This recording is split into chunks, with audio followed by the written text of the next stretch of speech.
All right, guys. So we're going to be looking at periodic trends here for chemistry, general chemistry. This is originally for Dallas Center Grimes high school chemistry, and it goes along with periodic trends packet that we get when we're in this electron configuration and periodic trends unit 3. So if you're a student from another school or a college student, something like that, keep in mind that this is for a general level high school course. So the periodic trends we're going to be looking at here are ionization energy, atomic radius, ionic radius, electronegativity, and then at the end we're going to talk about reactivity. This one's a little bit, well, it's an addition. Most books you won't see this as something you study specifically, but it is really an important offshoot of the rest of these. So we can explain some of the reactivity trends that we see on the periodic table. So first of all, we're going to look at the ionization energy, and it's really important to start off with the definition. So there's three things here. First, you have to know the definition. Then you have to look at either proton-electron attraction or the amount of energy shells within the atom. Those are the things that we're going to focus on. If you can get those three things in each of the different periodic trends, then you can go through and explain them using those same kind of concepts. So again, definition, proton-electron attraction, and then electron shells. So let's look at first here the ionization energy going across. So it is also important to note that the outermost electrons are being removed first. These are the ones furthest away from the nucleus. And going across here, we have an increase of ionization energy going from lithium to neon or sodium to argon or whatever row you're looking at. It increases going across. And here's why. We'll go back to that slide here in just a second. I want to use the periodic table to explain a little bit better. So if we look at lithium here, it has 3 protons in its outermost energy shell. Let's see, I'm going to try to use a pen here. Let's see if this works. So we have 3 protons and we have 3 electrons. Here we have 4 protons and 4 electrons. Over here, 5 protons and 5 electrons, and so on. We have 6 and 6, 7 and 7, 8 and 8, 9 and 9, and 10 and 10. Now, all of these electrons are in the same electron shell. And since they're in the same electron shell, they're relatively the same distance from the nucleus. And since they're the same distance from the nucleus, there isn't a shell issue going on here. It's just the attraction between the protons and electrons. So we have 3 protons here, 3 electrons here, 4 and 4, 5 and 5, and we go up here. So the more protons and the more electrons we have, the greater the attraction there is between the proton and the electrons in the electron cloud. If there's a greater attraction, it's more difficult to remove those electrons. So again, we need the definition. Ionization energy is the amount of energy required to remove an electron. And then we talk about proton-electron attraction.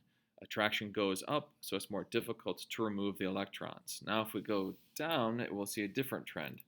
First of all, we can see here that this is what we have in our notes here. Increase in protons in the nucleus and electrons in the same outer energy shell. There's that greater attraction. This makes it more difficult to remove those electrons.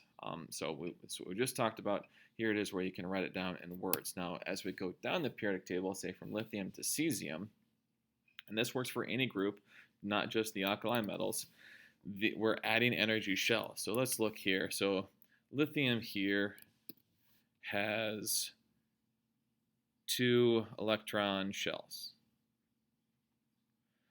Sodium has 3, then we have 4, 5, 6, and we don't usually deal with this row here, but it would have 7. So when we have an additional shell, so here's the first shell, or second shell, there are 3 shells, 4 shells, 5 shells, and we're going to start overlapping here, 4, and that should be it. I'm leaving that first shell out here for hydrogen. We can see that the nucleus, or the electron cloud, is getting bigger, and these electrons are further away from the nucleus. So here is that electron here that's being removed. It's further away from the nucleus, so we have a lower attraction between the nucleus here and the electrons out here. So when we have a electron that is further away from the nucleus, so I'm going to draw this a little bit nicer here, further away from the nucleus than, say, in lithium here. There's the electron here. There's the electron here. This electron is held less tightly than the nucleus than this electron, making it more easily removed. And so since it's more easily removed, the ionization energy is lower. So here it is, as energy shells are being added, electrons are further from the nucleus, therefore there's a less attraction. This makes it easier to remove the outer electrons. So there's ionization energy, and this is kind of the big one. This explains a lot in terms of that idea of proton-electron attraction and energy shells or electron shells being added. So we go on. Also, you can write in the arrows on your periodic table on the notes section so you can start remembering the trends. So the ionization, the element with the highest ionization energy is going to be helium over here. This is our highest. And then our lowest over here is going to be cesium. Now, we notice francium's down here as well. And we usually omit francium because it's radioactive, and so we don't do any chemistry with it. And so cesium is the lowest. Now, if you put francium at a test, I would accept it. All right. Atomic radius is the size of the atom. Now, we see this definition crossed out. This is the definition you'll find in textbooks. Now, for our purposes, all we need really is that it is the size of the atom. It increases going across from lithium to neon, and it decreases going down. Now, let's get going with the decreasing going across. Oh, sorry about this, guys. So we just had an update here that I'm going to get rid of, and there. Okay, so it decreases going across from lithium to neon. So we see a picture here from lithium to neon, and it is decreasing going across. And again, it's the same reason, the proton-electron attraction. So if we go and put the pen back here, this has 3 protons. This one has 3 electrons. That's lithium. 4 protons and 4 electrons. Again, 5 and 5, 6 and 6, 7 and 7, 8 and 8. Now we got 9 and 9. 10 and 10. Now this works for any row on the periodic table, not just this row. This is just the row that I keep using an example because it's easiest to write out the values. Once we get up here 11 to 18, it takes a little bit longer. So we have the least attraction here between the protons and the electrons for lithium because there's only 3 of each, 4 and 4, going up all the way to 10 and 10. Now the important part here is that these electrons are being added to the same energy shell, because once we add a new energy shell, we'll see that the electron cloud increases significantly. So adding electron shells gets bigger, bigger, and bigger. And again, we can talk about the ionization energy. So the electron is further away from the nucleus, more easily removed. So larger atomic radius, smaller atomic radius. And it has to do with that proton-electron attraction, same energy shell, and then adding energy shells as we go down. This one here is the easiest to explain. Adding energy shells as you go down the periodic table, the atom gets bigger. So going back to the notes, again, it's the same things here. Adding protons to the nucleus and electrons to the same electron shell, we have a greater attraction. It shrinks. Going down, we add the electrons to a new shell, and it becomes a bigger atom. So there we go. There it is. Here are our arrows of increasing then. So it's opposite of ionization energy. Increases going to the left, increasing down. So in this case, our largest atom. We can all be together at 10:30 briefly in the media center. That'd be great. So we will see you in about 10 minutes. Thanks. All right, sorry about that interruption. So the largest atom here is going to be francium. There, and then the smallest up here is going to be helium. So we have that trend going. So overall, we have this increasing happening. So there we go. All right, so ionic radius is the next one. We have the ion is the size of an ion radius, or a radius of an ion. Remember that an ion is something, is an atom with a charge on it. So we have positive atoms that are cations, and then we have negative ions, which are anions. And cations are always going to be smaller than its neutral counterpart. For example, lithium with a positive 1 charge is going to be smaller than lithium with no charge. All right, so we have lithium here with 3 protons in the nucleus. And then when we have, let's see here if I can get rid of that and try again.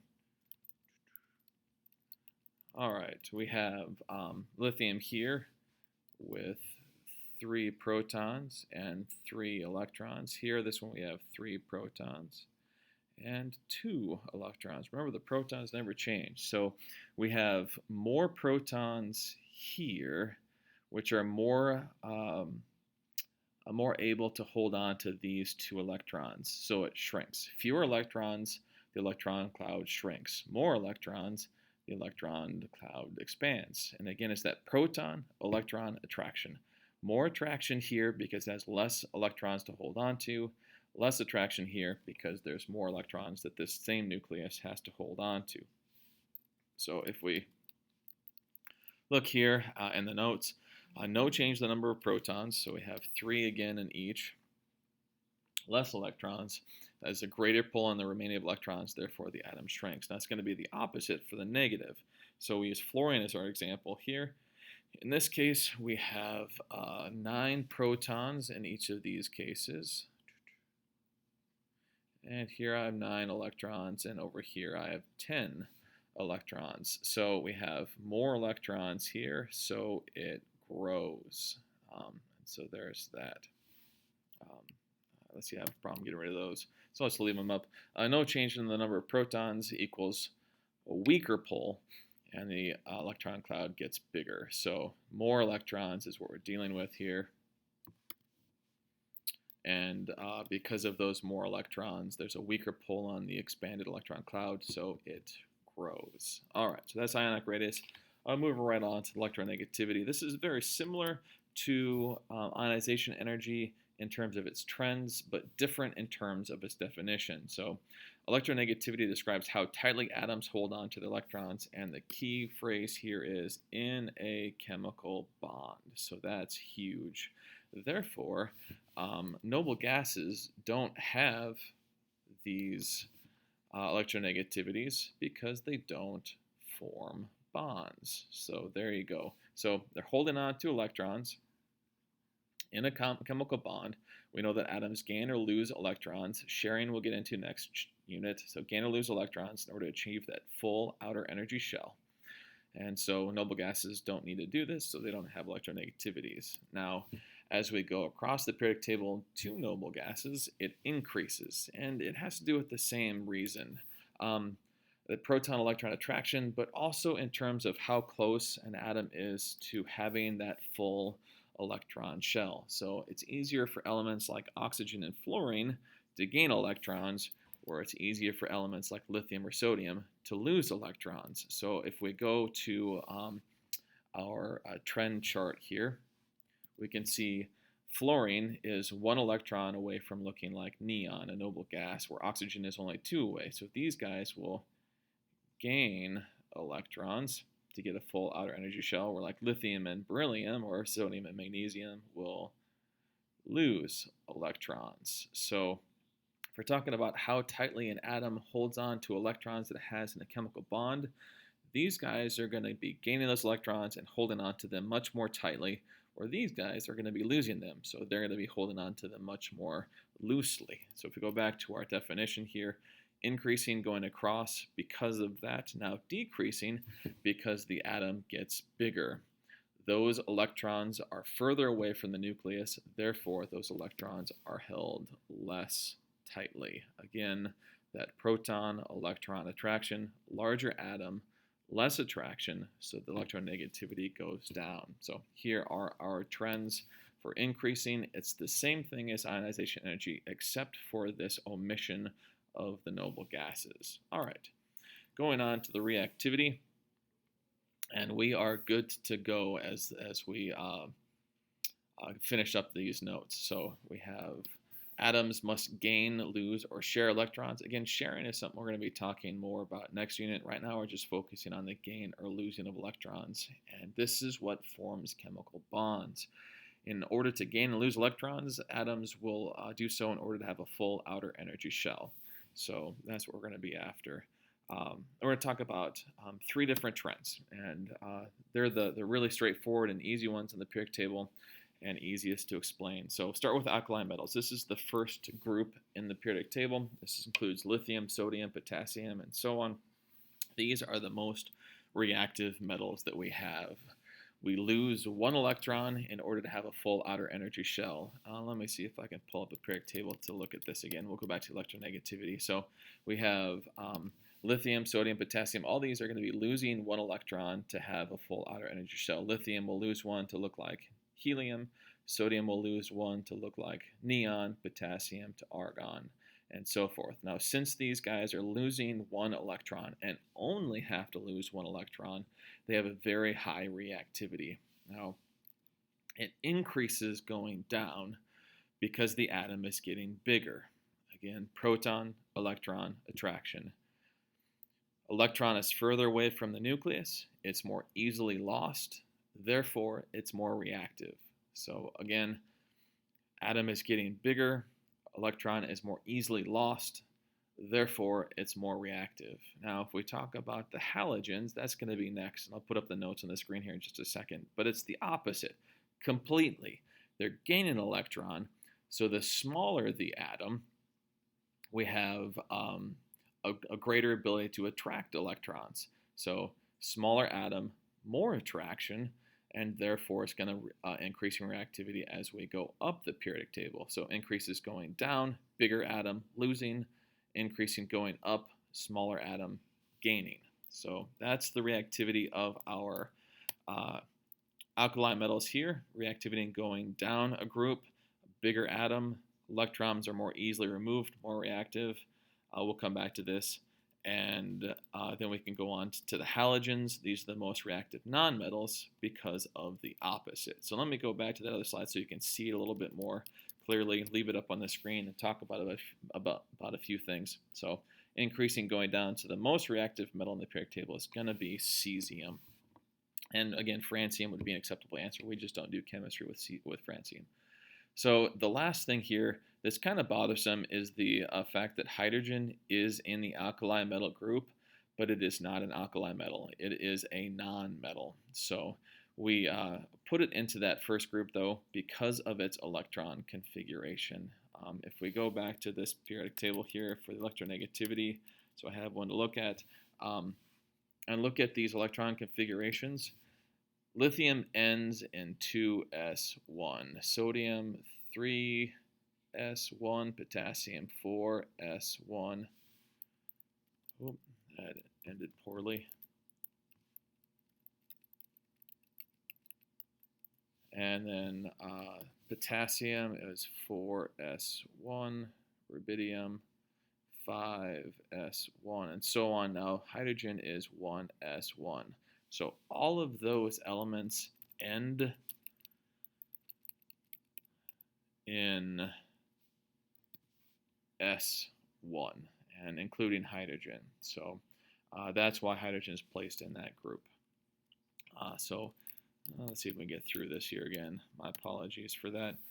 So we have hydrogen being placed in that group because of its electron configuration and not because of its chemical and physical properties. All right, halogens. Putting this back up on the screen so you can see everything. Again, the same thing applies, only opposite of the alkali metals. It's gaining an electron, therefore it increases going up with a smaller atom. Greater attraction, more easily able to draw electrons towards it. So the most reactive non-metal, so again, halogens are non-metals. Make sure you know this. The most reactive non-metal in the periodic table is fluorine. All right, so we have reactivity for the noble gases. There is no reactivity, and this is because these noble gases have this full outer energy shell. So there you go. This isn't something you'll see in a test, but it's something I want to make sure you know, so I'm not lying to you. There are noble gases like krypton and xenon that can be forced to a bond with fluorine under special conditions. This is AP Chem, so don't worry about that. All right.